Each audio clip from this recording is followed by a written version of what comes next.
Hello students, welcome to maths unblock channel. I am your coach. अगर आप channel पर नए हैं तो चैनल को सब्सक्राइब करें और वीडियो पसंद आए तो लाइक और शेयर जरूर करें। ट्रायंगल चैप्टर के बेस्ट असर्शन और रीजन करेंगे। उससे पहले थोड़ा सा हम बेसिक कंसेप्ट देख लेते हैं। देखिए, इसमें एक तो बेसिक प्रोपोर्शनलिटी थ्योरम बीपीटी और एक है उसका कन्वर्स।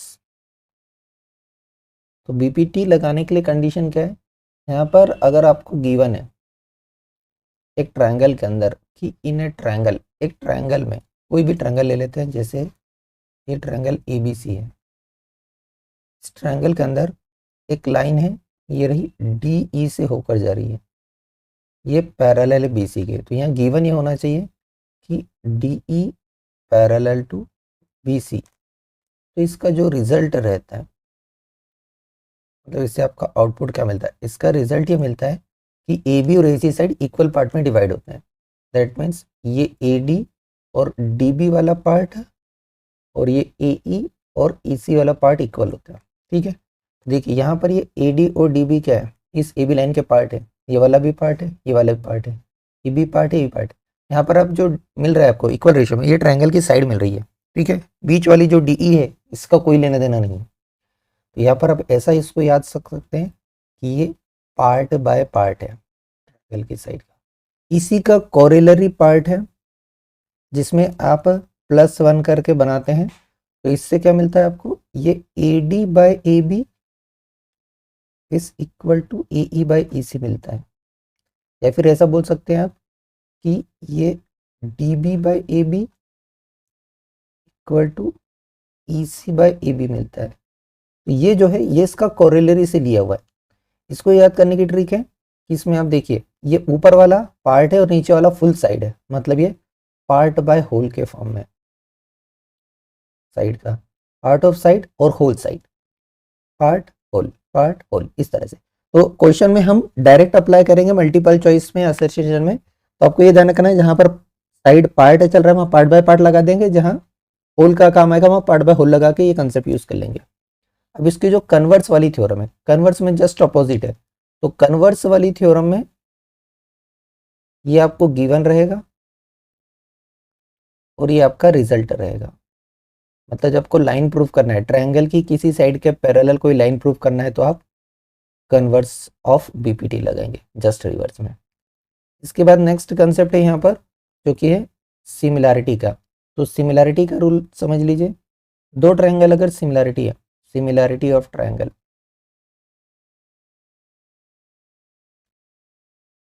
अगर हमारे पास दो ट्रायंगल गिवन है, यहाँ पर है ट्रायंगल ए बी सी और यहाँ पर है ट्रायंगल पी क्यू आर। ये दोनों ट्रायंगल अगर सिमिलर है तो इसकी दो कंडीशन है। पहली कंडीशन है कि करेस्पॉन्डिंग एंगल इक्वल होना चाहिए। दैट मीन जो एंगल करेस्पॉन्डिंग है, पहली कंडीशन ये है करेस्पॉन्डिंग एंगल्स इक्वल होना चाहिए। तो यहाँ पर करेस्पॉन्डिंग एंगल देखिए, ए का करेस्पॉन्डिंग पी ले लेते हैं कि ए और पी करेस्पॉन्डिंग है, ऐसे ही बी और क्यू करेस्पॉन्डिंग है और सी और आर करेस्पॉन्डिंग है। और दूसरी कंडीशन फुलफिल होना चाहिए कि करेस्पॉन्डिंग साइड सेम रेशियो में होना चाहिए। करस्पॉन्डिंग साइड्स सेम रेशियो में होना चाहिए।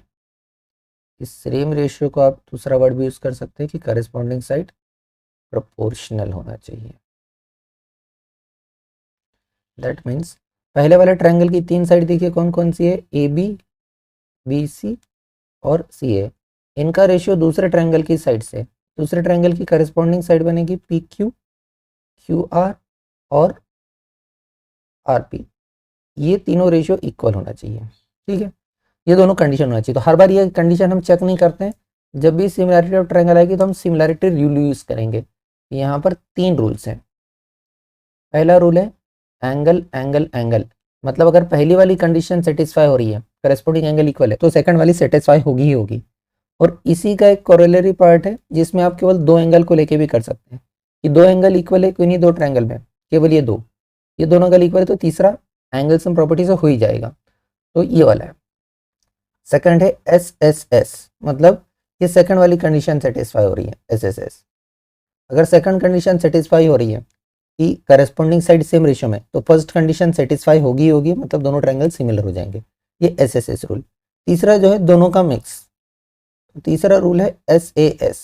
तो इसमें क्या होता है, दो साइड्स का रेशियो इक्वल है, दो करस्पॉन्डिंग साइड्स प्रोपोर्शनल है और इनका इंक्लूडिंग एंगल इक्वल है, दोनों चाहिए। तो देखिए एस एस दो साइड रेशियो का, दो साइड का रेशियो इक्वल होना चाहिए और इनका जो इंक्लूडिंग एंगल है वो इक्वल होना चाहिए,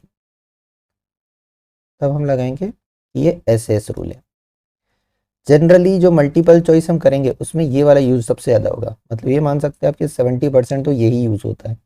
इन दोनों के चांसेस बहुत कम है, मतलब ये मान लो कि 15-15%। मल्टीपल चॉइस में तो बाई चांस होंगे ही नहीं, यही ज़्यादा यूज़ होगा एंगल वाला। मतलब दो एंगल ढूंढो और अप्लाई कर दो। नेक्स्ट करस्पॉन्डिंग पार्ट से देखने के लिए हम कैसे देखेंगे कि कौन सा करस्पॉन्डिंग। देखिए हर बार अल्फ़ाबेटिकल ऑर्डर नहीं चलता है कि हर बार अल्फ़ाबेटिकल ऑर्डर में ही सिमिलर हो। अगर आपको फिगर नहीं दिया, आपको केवल ऐसा दे दिया कि triangle A B C similar है ट्रायंगल आर एन क्यू के, अब कैसे पहचानोगे करस्पॉन्डिंग साइड। तो इसका रूल है, अगर आपको करस्पॉन्डिंग एंगल चेक करना है, करस्पॉन्डिंग का मतलब होता है सेम पोजीशन में। तो पहले वाले ट्रायंगल में देखिए करस्पॉन्डिंग पोजीशन देखे तो पहले नंबर पर कौन लिखा है, एंगल ए, और यहाँ पहले पे कौन लिखा है, एंगल आर। तो ये दोनों इक्वल है पहले पहले। सेकंड नंबर पे कौन लिखा है, बी, सेकंड पे कौन लिखा है, एन। दैट मीन्स ये एंगल बी और एंगल एन इक्वल है। तीसरे नंबर पर कौन लिखा है, सी, तीसरे नंबर को लिखा है क्यू, तो एंगल सी एंगल क्यू के इक्वल। तो ये हुआ करस्पॉन्डिंग वाली पोजीशन, राइट। मतलब पहले पहले करस्पॉन्डिंग, ये दूसरा वाला दूसरे का करस्पॉन्डिंग और तीसरे वाला तीसरे का करस्पॉन्डिंग, ये एंगल में। जब हम साइड देखेंगे तो साइड में भी ऐसे ही कंडीशन लगाएंगे। देखिए साइड में अगर हम कंडीशन लगाएंगे तो क्या होगा, साइड दो पॉइंट से मिलके बनती है। तो जब हम करस्पॉन्डिंग साइड्स चेक करने जाएंगे, करस्पॉन्डिंग साइड्स कैसे मिल रही है, देखिए यहाँ पर पहले वाले ट्रायंगल में साइड कैसे बनेगी, पहले दो लेटर लेके ए बी, यहाँ पहले दो लेटर लेकर आर एन, मतलब ये ए बी और आर एन ये करस्पॉन्डिंग साइड्स है। जैसे देखिए next to letter B C, next to letter N Q, that means ये बी सी और एन क्यू करस्पॉन्डिंग साइड है। इसके बाद देखिए फर्स्ट और last letter A C, first और last letter R Q, that means ये ए सी और आर क्यू करस्पॉन्डिंग साइड है। चलिए यहाँ तक आई होप कि बेसिक कंसेप्ट आपका क्लियर होगा। अब हम असर्शन रीजन बेस्ड क्वेश्चन देखेंगे। Let's see this question. यहाँ क्या बोला है, असर्शन में बोला है कि दो ट्रायंगल दिए हैं पी क्यू और एम एस टी, जिनमें angle P angle Q angle M दिए हैं, एंगल एस दिए हैं। तो ये दोनों ट्रायंगल सिमिलर होंगे। और उसके बाद बोला है अगर दो ट्रायंगल में करस्पॉन्डिंग एंगल इक्वल है तो करस्पॉन्डिंग साइड भी सेम रेशियो में होगी, तो दोनों ट्रायंगल सिमिलर होंगे। तो ये क्या है, actually angle angle angle similarity rule है, ये जो रीजन में दिया है angle angle angle similarity rule है, राइट। या कोरिलेरी आप बोलें तो एंगल एंगल भी हो सकता है उसका। तो ये तो ट्रू है, हमें पता है। अब जो असर्शन पार्ट में दिया है इसको चेक कर लें, तो दोनों ट्रायंगल ड्रॉ कर लें, फिर हम उसका करस्पॉन्डिंग चेक कर लेंगे। तो ठीक है, पहला मैं ड्रॉ कर रहा हूँ पी क्यू आर, दूसरा ट्रायंगल एम एस टी, नाम समझ चलना है एम एस टी। देखिए पी कितने का दिया है, 55 का दिया है, एम कितने का दिया है, 100। तो पी और एम तो करस्पॉन्डिंग हो नहीं सकते हैं। और क्या दिया है, एस क्यू दिया है 25। तो देखिए क्यू दिया है 25 और यहाँ पर 25 क्या दिया है, एस। तो यहाँ पर 25 आएगा करस्पॉन्डिंग, मतलब एस यहाँ पर होना चाहिए, ठीक है। और कौन सा एंगल दिया है, एम दिया है। तो देखिए यहाँ तो आ नहीं सकता एम, यहाँ होना चाहिए एम, तो ये क्या होगा 100 का। दो एंगल दिए हैं, तीसरा देखिए एक तो 25 इसमें 55 इसमें 100। तीसरा एंगल हम एंगल सम प्रॉपर्टी से चेक कर सकते हैं। तो अगर हम एंगल सम प्रॉपर्टी लगाएंगे तो ये एंगल आर मिल सकता है हमें। एंगल आर क्या हो जाएगा, 180 में से बचे हुए दो एंगल का सम माइनस कर दो, 25 और 55 का, तो 180, 55 और 25 दोनों को ऐड करेंगे तो ये 80 ही बनेगा, मतलब एंगल आर कितना हो गया 100 का। ऐसे हम इस angle M S T T वाले को अगर फाइंड करने जाएंगे एंगल्स एंड प्रॉपर्टीज से, तो टी क्या होगा, 180 में से बचे दो को ऐड करके माइनस करना पड़ेगा, 25 और 100 को ऐड करके, राइट। तो 180 में से 125 माइनस करना पड़ेगा, तो ये 55 ही आ रहा है। तो देखिए करेस्पॉन्डिंग एंगल इक्वल मिल गए, एंगल पी एंगल टी के equal, angle Q angle S के इक्वल, और एंगल आर एंगल एम के इक्वल। मतलब ये दोनों ट्रायंगल क्या हो गए, सिमिलर, ठीक है। QPR और TSM दोनों ट्रायंगल सिमिलर हो गए AS रूल से, तो ये भी ट्रू है। अब देखिए यहाँ पर QPR दिया है, QPR Q पहले लिखा है ना। अगर सिमिलर तो है लेकिन ट्रायंगल क्या दे रहा है उसके नाम पे भी गौर कर लेते हैं। यहाँ दिया है QPR, किसके सिमिलर बोल रहे हैं ये, तो ये बता रहे हैं कि QPR जो सिमिलर है TSM के। देखिए यहाँ पर Q25 है, यहाँ S25 है, तो S आना चाहिए पहले, P और T करेस्पॉन्डिंग है, उसके बाद T आना चाहिए, और R और M करेस्पॉन्डिंग है, फिर M आना चाहिए। मतलब ये QPR सिमिलर है STM के, ये यहाँ पर TSM दे रहे हैं, राइट। तो इसके हिसाब से करेस्पॉन्डिंग पार्ट चेंज हो जाएंगे, तो ये फॉल्स हो गया। अगर ये STM देते तो ट्रू हो जाता, ठीक है। यहाँ पर एकदम डायरेक्ट हम देखते हैं, अच्छा करेस्पॉन्डिंग इक्वल हो गया, सिमिलर नहीं, नाम भी देखना है करेस्पॉन्डिंग पार्ट से या नहीं। तो QT करेस्पॉन्डिंग नहीं है, क्योंकि Q यहाँ पर 25 है, यहाँ S25, तो Q और S करेस्पॉन्डिंग आएंगे, तो ये गलत है पहला असर्शन पार्ट। तो यहाँ पर हमारा ऑप्शन आएगा कि assertion is false but reason is true, तो ये जो ऑप्शन डी है ये हमारा करेक्ट है। तो हम यहाँ पर जो आंसर लिखेंगे वो ऐसा होगा कि आंसर में आएगा ऑप्शन डी, कि assertion is false but reason is true.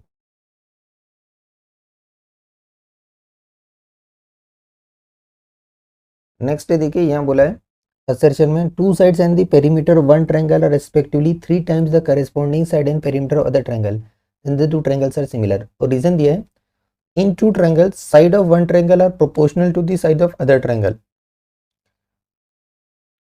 Sides की बात करिए सेम रेशियो में, तो करेस्पॉन्डिंग एंगल भी इक्वल होंगे, जिसके कारण दोनों ट्रायंगल सिमिलर हो जाएंगे। तो ये सिमिलैरिटी रूल है, कौन सा, SSS सिमिलैरिटी रूल है, मतलब ये तो ट्रू है। असर्शन को चेक करना है कि असर्शन ट्रू है या नहीं, और उसके बाद हमने इसका यूज करा नहीं। तो असर्शन पार्ट पे चलते हैं, दो ट्रायंगल की बात करी, दो ट्रायंगल रफ ड्रॉ कर लेते हैं, ये रहे दो ट्रायंगल, ठीक है। नामकरण कुछ भी कर लेते हैं हम, कि ये ट्रायंगल ABC है और ये DEF है। क्या बोला है, दो साइड और पेरीमीटर, तो साइड दी है, साइड नहीं नोन है तो हम अपने मन से सपोज कर लेते हैं कि ये रही ABC साइड, और यहाँ पर साइड ले लेते हैं ये XYZ साइड है। तो दो साइड्स और पेरीमीटर किस रेशियो में है,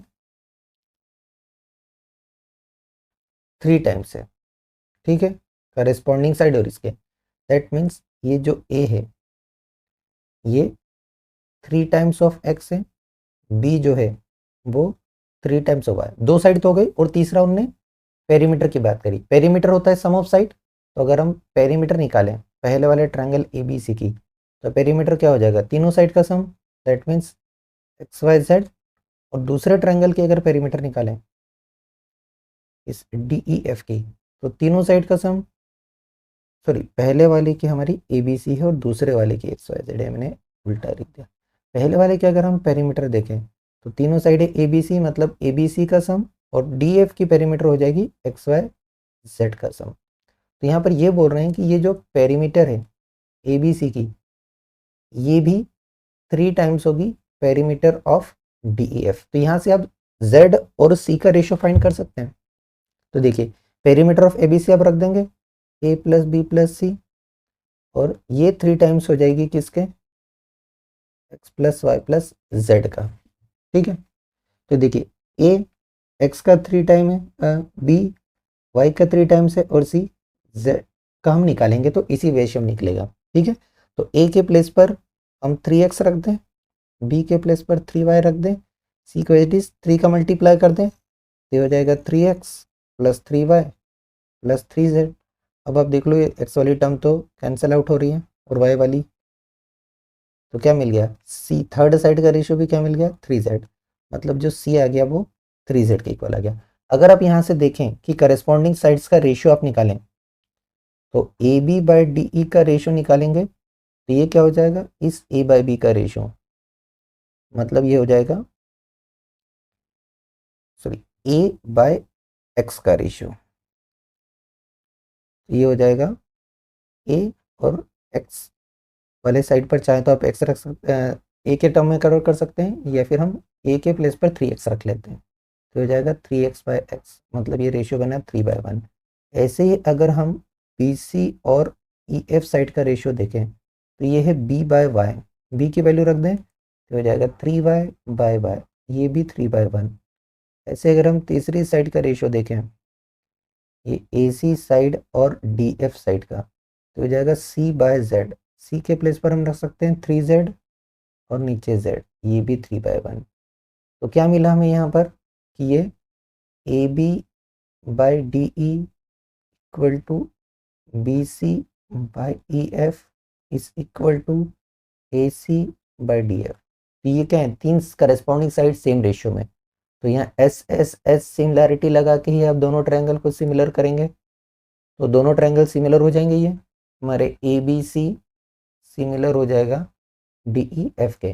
तो मतलब जो हमारा असर्शन पार्ट है ये भी ट्रू है, रीजन तो ट्रू था, असर्शन भी ट्रू है, और इस असर्शन को प्रूव करने में हमने रीजन का यूज करा है, दैट मीन्स ये रीजन अप्लाई हुआ है असर्शन में, तो ऑप्शन ए करेक्ट हो जाएगा। असर्शन रीजन दोनों ट्रू है और रीजन करेक्ट एक्सप्लेनेशन भी है, तो जो आंसर बनेगा इस क्वेश्चन का वो बनेगा ऑप्शन ए, दोनों ट्रू है, करेक्ट एक्सप्लेनेशन भी है। नेक्स्ट क्वेश्चन देखिए, असर्शन और रीजन। तो पहले रीजन को पढ़ लेते हैं। रीजन में देखिए एंगल सिमिलरिटी रूल दिया है। एंगल सिमिलरिटी रूल है कि अगर two angles of one triangle are respectively equal to two angles of another triangle, then the two angles are similar angles and properties। yes, ये angle similarity है, that means ये तो true है। अब assertion पे देखते हैं क्या बोला है, दो राइट ट्रायंगल है, तो दो राइट ट्रायंगल ड्रॉ कर लें हम। तो पहला राइट ट्रायंगल ये बना लेते हैं, नामकरण कर दिया ए बी सी, ये बी पर राइट है। दूसरा राइट ट्रायंगल बना लेते हैं पी क्यू आर, और ये कहाँ पर राइट है, क्यू पर। ये बोला है इनमें one of the acute angle of one is equal to the acute angle of another, दोनों का एंगल भी इक्वल है, एक एक एक्यूट एंगल। तो हम ले लेते हैं कि यहाँ पर ये जो सी वाला एंगल है ये आर के इक्वल है। अब ये बोल रहे हैं तो दोनों ट्रायंगल सिमिलर हो जाएंगे, कैसे होंगे, देखिए ये जो नीचे रूल दिया है, अगर दो एंगल है, यहाँ का एंगल बी और यहाँ का एंगल क्यू दोनों इक्वल हैं क्योंकि दोनों 90 हैं, और यहाँ का एंगल सी यहाँ के एंगल आर के इक्वल है, ऐसा आपको गिवन दे दिया, तो दो एंगल मिल गए, मतलब ये दोनों ट्रायंगल सिमिलर हो गए, ए बी सी सिमिलर हो गया पी क्यू आर के। कौन से सिमिलरिटी रूल्स हैं, एंगल सिमिलरिटी रूल्स है। दैट मीन्स ये जो असर्शन में दिया है ये भी क्या है, ट्रू ही है। अब नेक्स्ट चेक करना है, ट्रू है तो या तो हमारा आंसर ए है या बी है, इन दोनों में से। अभी आपको चेक करना है कि रीजन असर्शन में यूज हुआ है या नहीं, ऑब्वियसली यूज हुआ है, हमने एंगल सिमिलरिटी रूल तो यूज करा है जो रीजन में दिया है, तो रीजन इस असर्शन में यूज हुआ है, दैट मीन्स करेक्ट एक्सप्लेनेशन है।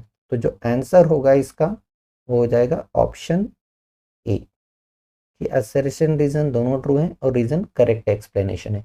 एग्जाम में केवल इससे मतलब है, ये जो जस्टिफिकेशन है सर रफ वर्क है, केवल आपको फाइनल आंसर लिखना है कौन सा ऑप्शन है, और आप चाहें तो ऑप्शन के अंदर ये जो पूरी लाइन लिखी है ये लिख सकते हैं, अदरवाइज केवल ऑप्शन लिखना है, इसके नंबर है। लेट्स सी दिस क्वेश्चन में, यहाँ पर दिया है पी क्यू पॉइंट से side D E D F एक ट्रायंगल डी ई एफ के, तो हम एक ट्रायंगल डी ई एफ बना लें, ये रहा ट्रायंगल डी ई एफ, थोड़ा बड़ा समझना आसान रहेगा, ये रहेगा ट्रायंगल डी ई एफ। यहाँ पर पी पॉइंट का है डी ई साइड पर, ये रहा पी, और क्यू पॉइंट का है डी एफ साइड, राइट। यहाँ पर इसके अलावा हमें दिया है डी पी, तो ये जो डी पी है ये हमें बोल दिया गया है कि ये डी पी कितना है, ये डी पी है 5 सेंटीमीटर। और दूसरा देखिए डी ई दिया है, ये पूरी साइड दी है डी ई, यहाँ से यहाँ तक पूरी डी ई साइड दी है आपको 15 सेंटीमीटर। उसके अलावा दिया है डी क्यू, ये ऊपर वाला पार्ट दिया है कितना 6 सेंटीमीटर, और क्यू एफ दिया है नीचे वाला पार्ट दिया है 18 सेंटीमीटर। और हमें चेक करना है कि ये पी क्यू इस ई एफ के पैरेलल है नहीं, तो पैरेलल चेक करना है मतलब हमें यहाँ पर कन्वर्स ऑफ पीपीटी लगाना है, ठीक है। रीजन में देखिए क्या दिया है, if a line divides any two sides of a triangle in same ratio then the line is parallel to the third side. ये तो ट्रू है क्योंकि यही तो कन्वर्स ऑफ बीपीटी का स्टेटमेंट है, तो ये कन्वर्स ऑफ बीपीटी का स्टेटमेंट होने से ट्रू। अब हम चेक करें कि यहाँ पर ये पैरेलल है या नहीं, लगेगा तो यही। चलो रेशियो निकालें, तो देखिए डीपी तो हमारे पास है, ये पीई नहीं गिवन है। अगर आपको पीई चाहिए तो इस 15 में से 5 का माइनस करके आएगा, मतलब ये आ जाएगा 10 सेंटीमीटर। यहाँ पर अगर हम डी पी बाई पी का रेशो निकालेंगे तो हो जाएगा 5/10, दैट मीन्स 1/2। और अगर हम डी क्यू और क्यू एफ का रेशो निकालें तो हो जाएगा 6/18, दैट मीन्स हो जाएगा 1/3। दोनों रेशो दोनों को इक्वल नहीं आ रहा है, राइट। ये D P by P equal नहीं है इस D Q by Q F के, मतलब ये पैरेलल लाइन नहीं है, तो ये पी क्यू पैरेलल नहीं होगी ई एफ के, मतलब असर्शन हो गया फॉल्स और रीजन हो गया ट्रू। यूज हो रहा है लेकिन असर्शन ही फॉल्स हो गया, तो हमारा करेक्ट आंसर आएगा ऑप्शन डी। तो एग्जाम में हम लिखेंगे आंसर हो जाएगा इस क्वेश्चन नंबर 4 का ऑप्शन डी, सिर्फ ये लिखना है। देखिए इस क्वेश्चन में एक ट्विस्ट है, अगर आप ध्यान से नहीं पढ़ेंगे तो अगर आपने ये पूरी साइड के बजाय केवल इतने हिस्सों का 15 ले लिया तो ये रेशियो सेम आ जाएगा, 5/15 और 1/2 हो जाएगा। तो इसलिए आपको ध्यान रखना है, क्वेश्चन को ध्यान से पढ़ना है। अगर आपने गलती से इस डीई के बजाय पीई समझ लिया तो क्या होगा कि ये असर्शन ट्रू हो जाएगा, हमारा आंसर हो जाएगा wrong. Thank you for watching. Video पसंद आया हो तो लाइक कमेंट और शेयर करें, चैनल पे नए हैं तो चैनल को सब्सक्राइब करें।